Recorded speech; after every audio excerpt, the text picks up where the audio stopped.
Hello, mate. How's it going, guys? Welcome back to the Assassins. It's me, Rog Assassin, and we have got another Devastator build for you today. And it's, in my opinion, the best build in the entire game. And I mean that because if you've got other people on your team, they will love you. If you've got damagers that are doing big damage on your team, they will love you. They will not get enough of you, and they will not want to play without you. And there's a reason for that. The build itself is not good for solo. I've tested it with solo, I've changed the build, I've done this and that. It's not the best for solo, I'm not going to lie. But in a team play, this cannot be beaten. Every team needs this, well, it doesn't need this build, but every team will want this build. And this is what it is. Primarily, you're looking at these statues set for legendary. And the bonus is using either tremor or golem increases firepower and weapon leech by 100% for you and your teammate. So let's say you've got a technomancer and you've got a trickster. They're both using the anomaly rounds. They've both got massive damage. They probably could both solo it. But now you're here, they're doing twice as much. The damage they're going to be putting out is going to be so big, you're going to be cutting the times of your runs down. It's just going to be absolute madness. Nothing can survive this. And not only are they getting increased damage, they're getting increased survivability. Because they've got that weapon leech as well. And not only have they not just got that weapon leech, let's have a look at the skills. So if you notice, some of the bits here are the exact same as the bleed build. And that's the joy of this. I can switch between solo and team build. Click of a finger. Literally, change that, that, and that. Back to the shoes there. That one. And I think it was that one. Done. Back to the bleed build if the team disappears. Anyway, let's have a look. So we've got Bloody Boost. That can be upgraded to the tier 3 mod. I've not got it yet. That's why it's not there. For the actual stats, same thing again. Anomaly power, status power, and cooldown reduction is what you're looking at.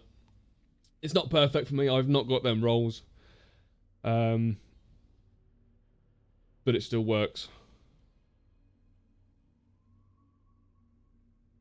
Why is that saying Seismic Commander 2 out of 3 pieces? Oh, that's the wrong set. Yeah, I've got 2 Seismic Commanders on. We're not looking at Seismic Commander set. Doi.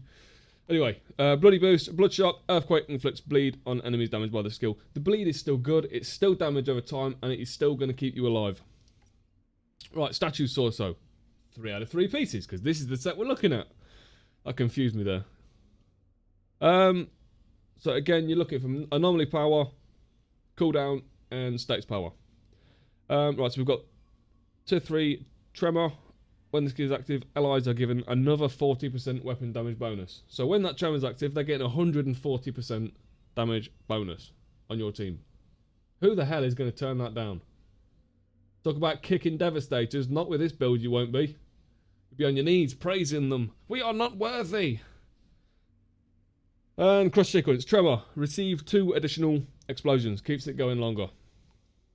You can't die while that tremor's on. Not with all the bleed and that tremor, you will not die. You can stand in the middle of fucking hell. Not a problem.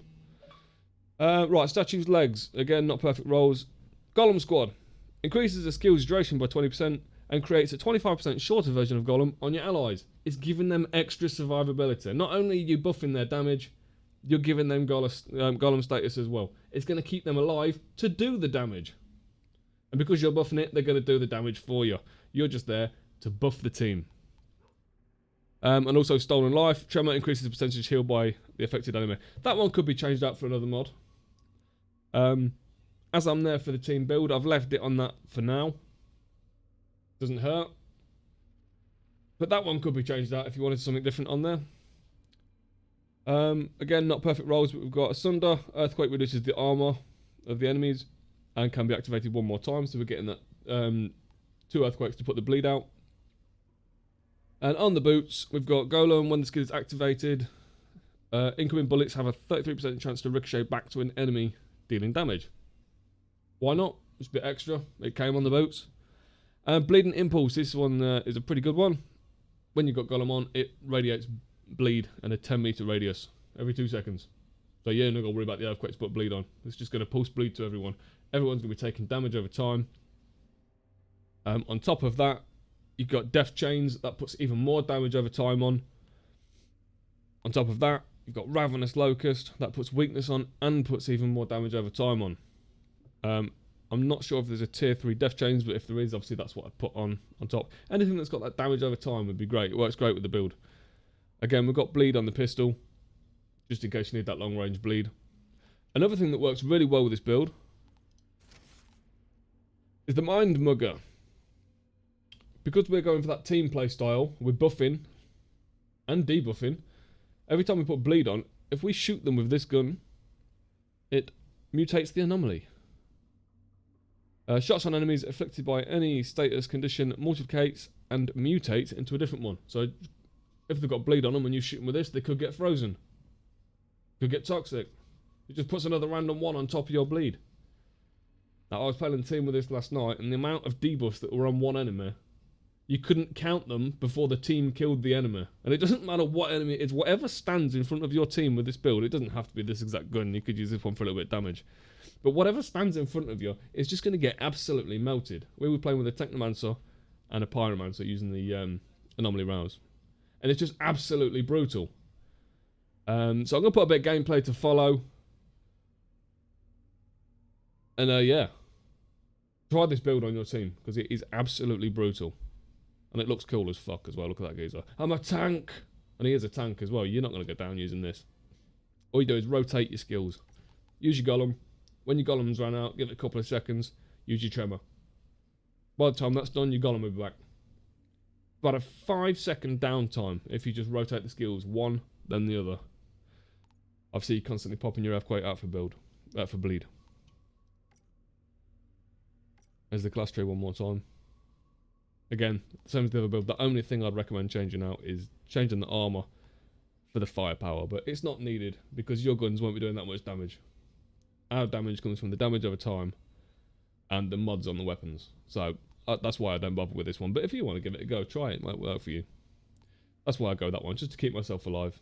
Easy to res the guys if they do happen to go down, because they will be building squishy. If they know they can get massive damage out, they'll build squisher to get massive damage out. But it works because things get absolutely melted. So that's the build. Again, if you're liking the videos, guys, give us a like and a subscribe and all that jazz. It helps build the channel and build the community. Jump in the Discord and get in the chat as well, getting involved with the community. If you've got any recommendations for this build, what you think would work, give us a shout in the comments. Let us know what you think. On that note, we'll see you in the next one. Toodle pip.